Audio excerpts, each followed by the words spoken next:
não, não. Precisa. Agora tem meia hora. Meia hora, é isso? É até 2h30, né? 2h30, tá. Boa tarde a todos. Vamos continuando com as palestras de excelências aqui na Conexão e de excelência também os professores, parceiros e conhecidos. Vamos apresentando o professor Herbert Oriuti, falando de enxerto ósseo para implantodontia, uma tomada de decisão. Professor, bem-vindo, boa aula. Obrigado. Tá ótimo, obrigado. Boa tarde a todos. É um tema um pouco genérico, né? A gente falar sobre enxertos ósseos para implantodontia. É um tema que já está mais do que batido, mais do que estudado, mas por mais que a gente imagina, quanto mais a gente conhece a coisa, mais coisas temos para aprender sobre o assunto. Então, preparei aqui brevemente, deixa eu só ver se o hubzinho tá. Foi. Tá indo, acho que deve estar com um delay. Então, preparei. Aqui é a minha formação básica. Eu sou mestre em periodontia, sou doutorando em periodontia, especialista em dentística restauradora. Fiz especialização em implante também, especialização em cirurgia plástica periodontal. E hoje em dia eu sou professor do curso de especialização em implantodontia, lá na Fundecto, na USP. Então, pessoal,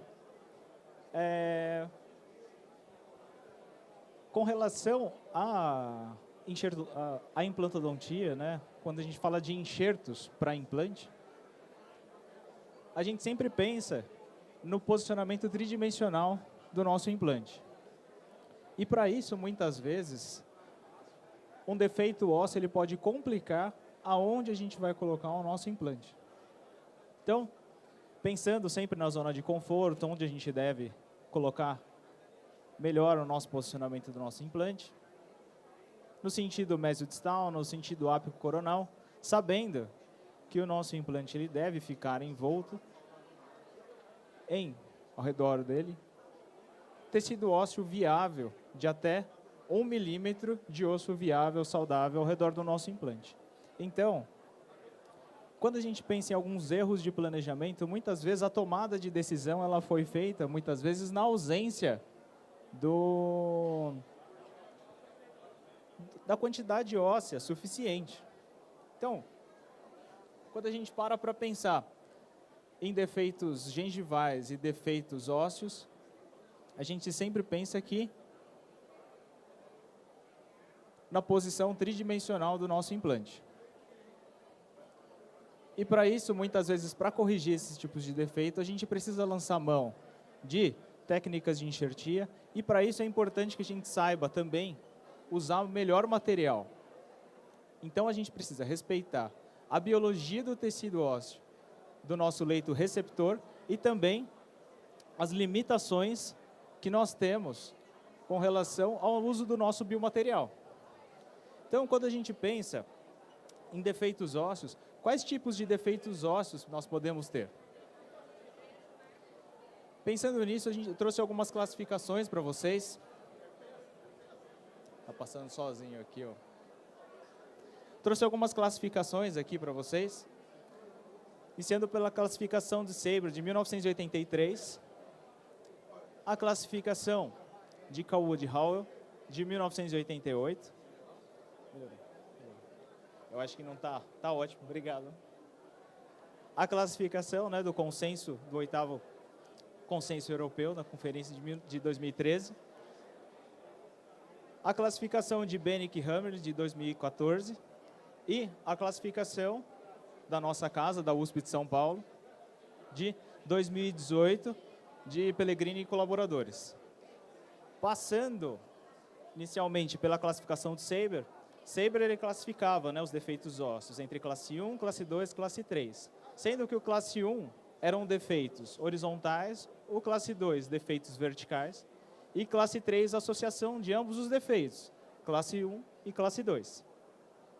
Já em 2014, foi muito bem definido, né, como Bennett e Hammer disseram, eles classificaram os tipos de defeito ósseo entre 0 a 5, E também eles fizeram associação se era possível realizar o implante no mesmo ato da colocação da nossa regeneração óssea guiada. Então, a gente consegue ver se vocês tiverem um defeito entre 0 até o defeito 3, ou então 0, 1, 2, 3, a partir do quarto, vocês terão que fazer 2 estágios. O mais importante, então, é que nessa classificação de Bennick-Hammer, ele fala quantos estágios que nós devemos ter com relação à nossa enxertia óssea. Então, a partir do classe 4, nós teríamos que fazer o nosso implante e enxerto em 2 estágios. Já a classificação feita lá na nossa casa, na USP de São Paulo, que são as das classificações do HC1, HC2, HC3 e HC4, e com relação ao tipo de defeito que nós temos. Então, nós temos os defeitos pequenos, né, no HC1, sendo necessário somente um estágio. Na tomografia, nós podemos ver a presença de osso medular e também o nosso material de enxerto, quando a gente vai usar, muitas vezes ele não precisa ser um osso autógeno, que seja ósseo condutor e um neoformador ósseo. Já no HC2, nós temos um tipo de defeito pequeno. Também é viável que a gente possa fazer o implante em um estágio único. Pela tomografia, nós temos também a presença de osso medular. E nós podemos lançar mão de um material que seria um material somente ósseo condutor. Já no HC3, nós temos um tipo de defeito moderado. O aconselhado é que a gente faça cirurgias de implante em 2 estágios. E o outro tipo de material aconselhado é um biomaterial ósseo condutor. Já nos defeitos HC4, onde temos uns defeitos maiores, o aconselhado é fazer também cirurgias em 2 estágios. Radiograficamente ou pela tomografia, nós não temos a presença de osso medular. E o ideal é que a gente possa fazer, então, a cirurgia em 2 estágios. Então, previamente, nós fazemos um enxerto em bloco para poder viabilizar a instalação do nosso implante. E quando que a ROG, muitas vezes, ela é indicada? A ROG ela é indicada, hoje em dia, para perda de volume acentuado, para defeitos ósseos não contidos, defeitos ósseos extensos e falta de estabilidade primária do nosso implante. Também é indicada para defeitos de decência e fenestração, para defeitos intraósseos, aumentos ósseos horizontais e aumentos ósseos verticais. Aqui só para ilustrar, mostrando um defeito tipo IC, na região anterior de maxila. Pensando no que nós poderíamos, nessa região, fazer de indicação e tipo de tratamento.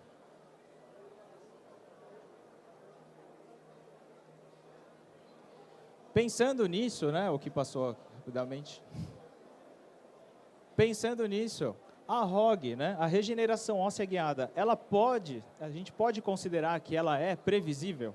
A ROG é previsível, desde que a gente respeite a biologia do nosso tecido receptor. Então, a gente nunca vai pensar naquela técnica que é a mais fácil ou aquela que a gente sabe fazer. Muitas vezes a técnica que é mais simples, ela não está indicada para aquele tipo de defeito do nosso leito receptor. Além disso, a gente também precisa respeitar as limitações do nosso tecido ósseo, do nosso biomaterial. Então, pensando, eu trouxe aqui para ilustrar para vocês um caso, aqui mostrando a vista oclusal. O nosso tipo de defeito, né? Se a gente for olhar nessa região, está com... Se a gente for olhar aqui, então, nessa região, nós temos um tipo de defeito na região vestibular com associação do enxerto com associação de um tecido conjuntivo, um tecido fibroso. Então, fazendo a cirurgia do implante, nós temos aqui na região vestibular, além do nosso defeito, menos do que 1 milímetro de osso saudável. Vendo a vista vestibular do nosso implante, a região onde nós tínhamos aquele defeito fibroso, ele foi exposta, sendo necessário fazer a regeneração óssea guiada nessa região. Sempre lembrando também que em contato com as espiras do implante, a gente sempre faz a colocação de biomaterial nas espiras expostas e depois a gente faz a colocação de um biomaterial, mostrando aqui então. Depois a colocação de um biomaterial e para fazer associação da regeneração óssea guiada propriamente dita, a gente nunca faz o reposicionamento do nosso retalho em cima do nosso enxerto ósseo. A gente precisa colocar uma barreira física, no caso aqui foi colocado uma membrana de colágeno, para que o nosso enxerto ele seja colonizado por células de tecido que vão migrar daquele osso medular que eu mostrei para vocês. Quando nós fazemos a descorticalização da região do nosso tecido ósseo, então fazemos a descorticalização e a gente quer que a colonização por células ali seja de tecido ósseo, impedindo as células que vão migrar do tecido conjuntivo para o nosso tecido ósseo. Nós temos também defeitos de 2 e 3 paredes. Já os defeitos de 2 e 3 paredes, nós também temos que colocar barreira para poder evitar a colonização de células de tecido conjuntivo no nosso enxerto. E aqui mostrando um resultado, depois de 6 meses, onde tivemos quase nenhuma contração da nossa parede vestibular, viabilizando a colocação do nosso implante. Nós também temos a possibilidade de usar enxertos em defeitos intraósseos. Nesse caso foi colocado simultaneamente o implante com associação do nosso biomaterial. Então aqui mostrando a instrumentação, a colocação do nosso implante e o biomaterial que foi colocado no gap, na região alveolar. Optamos aqui no caso por colocar um cicatrizador personalizado, aqui mostrando um follow-up de 15 dias, follow-up de 1 mês, mostrando aqui na região vestibular quase nenhuma perda e com o cicatrizador personalizado também mantendo o perfil de emergência do nosso implante. Mostrando nessa foto também, além da cicatrização completa, a esfoliação de alguns grânulos do nosso biomaterial. Isso a gente dá o nome hoje em dia de perienxertite. E a perienxertite nós precisamos ali no caso anestesiar e fazer a curetagem de todos esses grânulos que vão ficar causando uma reação inflamatória no nosso perfil subcrítico. Aqui mostrando a instalação da coroa final e a vista vestibular. Então, nesse caso, funcionaria como se fosse uma preservação alveolar, ao mesmo tempo com a colocação do biomaterial e sem a necessidade, nesse caso, de a colocação de uma barreira de uma membrana de tecido conjuntivo ou até mesmo a colocação de uma membrana de colágeno suíno. Tentando aqui, mostrando na radiografia do antes e depois, com a raiz em posição, nós tentamos até uma regeneração da crista óssea na região mesial do dente 17. E quando, como eu falei para vocês, radiograficamente, quando nós vemos na tomografia, nos cortes parassagitais, a ausência de osso medular, o nosso material de escolha, de primeira escolha, ele é o enxerto autógeno, de osso autógeno. Então, aqui mostrando para vocês a exposição do leito, receptor, Nesses casos, como eu disse, nós fazemos a opção de usar o enxerto ósseo autógeno. O enxerto de osso autógeno, para poder fazer um controle, né, da reabsorção e também para que a gente possa fazer um preenchimento do gap, nós usamos osso xenogênico desproteinizado, a colocação de uma membrana de colágeno e aqui o aspecto final, mostrando, depois de 7 meses, até exemplificando aqui o antes, o depois, e mostrando a formação de uma nova cortical na região onde foi feito o tecido, o enxerto de osso autógeno. Esse aqui é um artigo que foi publicado nosso esse ano, sobre alternativas de uso do bloco autógeno.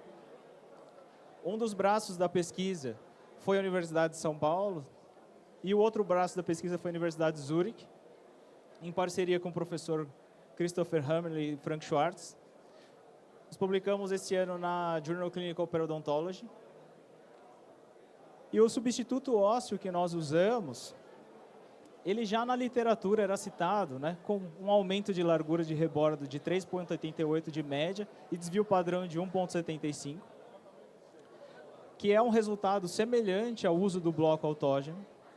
E o substituto ósseo limitado para defeitos e reconstruções menores. A disponibilidade desse material, ele é disposto em pequenas quantidades. O comportamento clínico histológico dele também é semelhante ao osso bovino desproteinizado, o que já é amplamente estudado por nós na implantodontia. Então aqui eu trouxe um caso para vocês, para poder exemplificar, mostrando a região vestibular por vista oclusal, vendo que é um defeito extenso. Tomograficamente, nós teríamos a opção de colocar na região um enxerto autógeno, mostrando pela vista oclusal, mostrando a extensão de todo o nosso defeito, a descorticalização da parede para que aquele osso medular, as células, elas possam migrar e colonizar o nosso enxerto.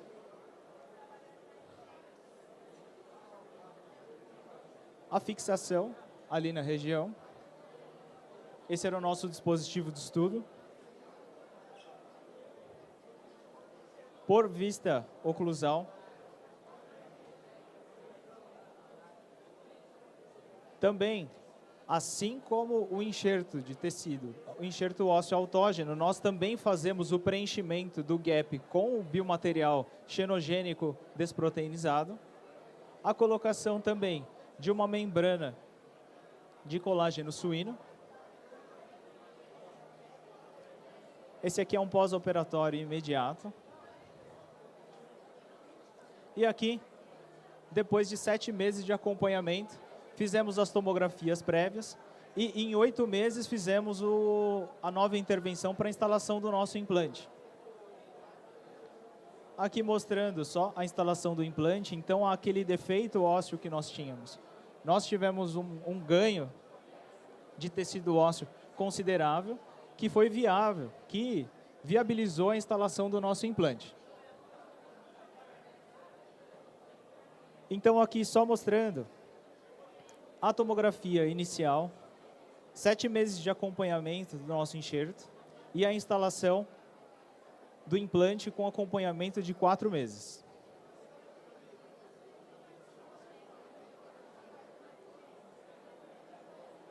Esse era o nosso grupo teste, o nosso grupo controle. Ele foi usado também o enxerto autógeno para que a gente pudesse fazer o controle, mostrando a diferença de uma região do dente 21, onde nós tivemos a colocação do enxerto autógeno e a instalação do implante posterior.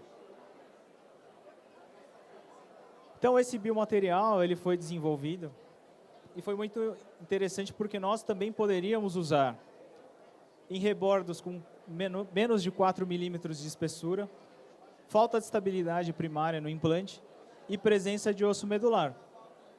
Porém, a indicação dele é necessária que que tivesse tomograficamente região medular do nosso tecido receptor. Então, quando que nós devemos utilizar cada técnica?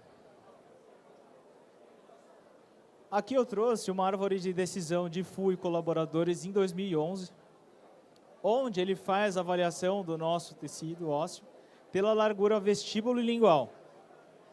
Então, espessuras maiores do que 3,5, com estabilidade primária do implante, nós podemos lançar mão da técnica simultânea, colocando o enxerto ósseo junto com o nosso implante, fazendo uma regeneração óssea guiada. Já sem estabilidade primária do implante, o recomendado é que seja feito cirurgias estagiadas. Menor do que 3,5 milímetros, sem estabilidade primária, o recomendado é o uso de enxertos on-lay, com espessura tecidual maior do que 1,5 milímetro, e mandíbula podendo ser feito com osso autógeno e maxila com osso halógeno. De 4 a 5 milímetros, podemos usar então a preservação do alvéolo ou expansão do nosso processo alveolar.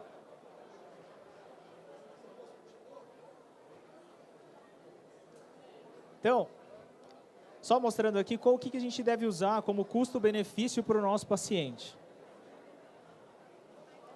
Quando a gente vai pensar num comparativo entre osso autógeno e osso xenógeno, nós temos uma maior morbidade do paciente no osso autógeno.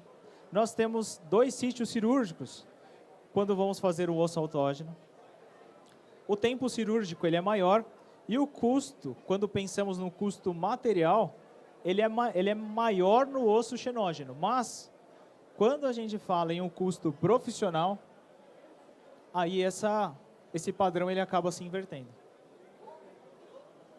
Então, pessoal, as mensagens que eu tinha que passar aqui para vocês, né, que a gente fala daquela take a home message, são as mensagens que é para levar para casa, que a gente sempre tem que pensar no planejamento prévio, né, que é fundamental.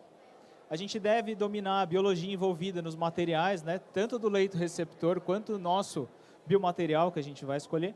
E a técnica do biomaterial que a gente vai utilizar, ele não depende da técnica que é mais fácil para nós, e sim da melhor técnica que é mais indicada para o nosso leito receptor. Queria agradecer a atenção de vocês. Esse aqui é o nosso grupo de pesquisa lá da faculdade. Ele é liderado pelo professor Giuseppe Romito, pelas professoras Cristina Vilar e Marina Conde, pelo professor João Batista César Neto, o Vitor Sapata, eu, Marcelo, Tiago e o Guilherme. Aqui tem um link, né, com QR Code, que vão direto para um grupo nosso do WhatsApp. E ali é uma página da qual eu cuido, que a gente vai publicando casos de dentistas, implantodontistas, periodontistas do mundo todo. Obrigado, pessoal.